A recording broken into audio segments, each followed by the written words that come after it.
Hello everyone, I have made a small tool which I am hoping you guys will find useful.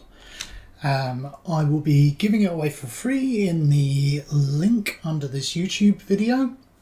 And what's great about it is it is a singular file.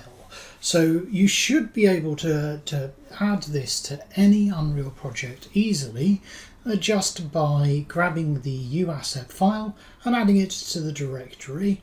I've tested it so far and it will work in anything from 4.26 onwards, and that is my hope. I'll try and demonstrate that at the end. So the tool itself is called Spline Adder, and it is a tool which allows you to add meshes across a spine and has a number of different settings in order to get the meshes in a way that you would like. Quite straightforward, but very useful. Okay, so the file actor itself is called Spline Adder.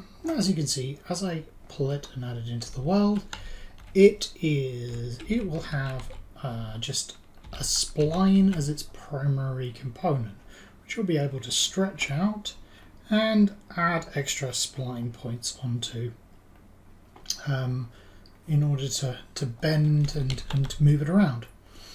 Now, the main work is done in the details panel, so you need to select the object, and then the details panel will come up with all the different settings that you can have. I'll go through each one of these one by one so you can see what it's capable of doing. The first one being meshes. So in order to get this to do anything, you first have to give it some meshes to create. So start with the meshes to spawn, which is an array here, where if you were to add one to this, and say for example I was to add a cube, you'll see that a cube is created. Now I can increase the number of cubes here by just changing the set amount of meshes. I was to do 5. It would create 5 cubes. Now, by default, that is going to spread these cubes out across the spline evenly. So as you move the spline and create it, they will get further apart. Now, at the bottom here, we have define meshes by distance. Now, if I was to plus 1 to there, now this will actually override the set amount of meshes. But if I was to add in 150, this is going to add a cube at 150 intervals all down the spline. So you can see as you increase and decrease the size of the spline, it's going to increase and decrease the amount of meshes. Now, the next thing that is worth noting is these are arrays. Now, it will cycle through these arrays by standard. So say for example you didn't want to just have a cube, but you wanted to have a number of different meshes. Here I can add in a blob. This is going to now alternate between a blob and a cube. And I can even add more in as well. So if I was to have a cone, you'd see that it's going to add these. Now, at the moment, it's going to spawn them in order. However, if you were to click randomly select meshes, it's going to get rid of the order. It doesn't just randomly select these meshes. Right. Next thing that's worth noting is you can add extra distances between these meshes, and that will change the distance between the meshes in this array, meaning that you could tally the array up to this to have different distances dependent on the object in the array. So that's the meshes section. Now let's talk about the location section. And by default, it's going to create it down the spline. But if you were to tick stick to floor, it is going to stick it to the floor beneath the spline. So meaning that you can have objects sort of go with the environment. So you can see that it's climbing up this hill in this instance. Okay, and there's a couple of other settings. So I'm going to get rid of all but the cube. all but the cone, I think, in this instance. So there are a couple other settings. One of them is a location offset. So this is going to run the moment they're in a straight line. However, if I was to add 100 in there, you can see that it's going to scatter these a bit more naturally. Okay, and I'll take that back down to 0. Next one is the Z offset. So this is going to allow you to raise or lower the meshes above the ground. So in this example, I'm going to drop them by 30. As you can see, they're all just dropping slightly into the ground here. Okay, so that's the location stuff. Next thing, let's talk about scale. So I think scale is at the top here. The scale, I've got the minimum scale and the maximum scale defined by a vector. So for example, if I was to make each one of these maximums 5, you would see that it's going to randomly change the scale. Now if you needed them all to be 5, you just scale up the min as well. So now you may notice if you look above that some of these are quite flat, so you might not want these to be flat. You might want to make sure that they're all circular, and then that is done by going force XY scale to be uniform. So now only the up and down is only the so even though it will be consistent, it will always be a circle. You've also got force scale to be uniform entirely, and that means that all three of the axes are going to be the same regardless of what the scale that it comes up at. Now I am going to change this to be, I'm going to change these slightly to make them into sort of spikes.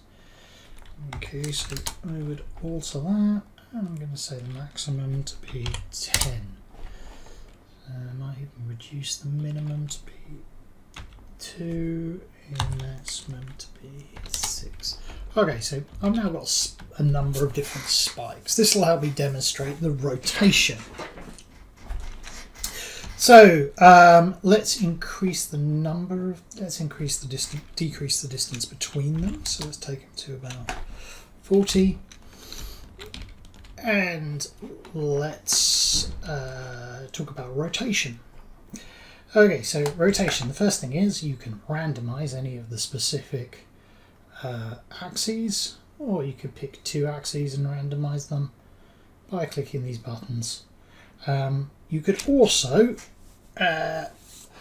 lock upright. So regardless of the environment that it's on, that is always going to be directly upright like that. Okay, now the next thing is you can conform to the ground normals. Now this is going to change the rotation dependent on the ground so that it matches it. Here you go. Here is an example. So as it's going here, it's detecting what normal is, and it's copying that in order to be the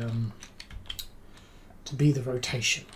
Okay, so that allows you to create vegetation or something that sticks and conforms to the ground.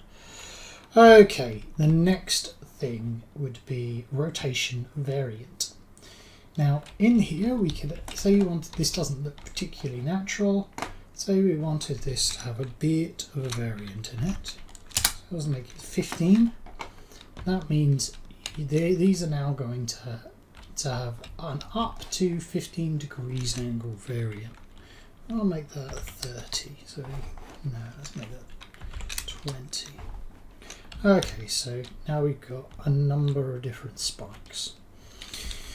Right, so that's rotation, scale, and location.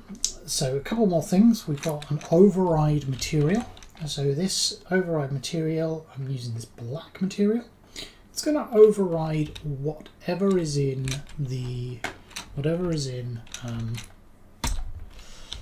material slot 1. So you can see I've created these kind of black spikes now. Okay. Now, Next thing that's worth noting is we have a button here called Bake Out Meshes.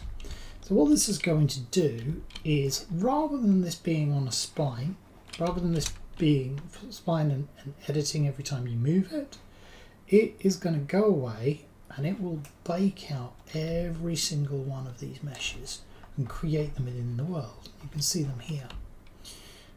Now if I move this to the left, you can see that we've got a secondary spine, and these are all individual objects that you could delete to, say, create a hole in the wall or something like that if you needed to.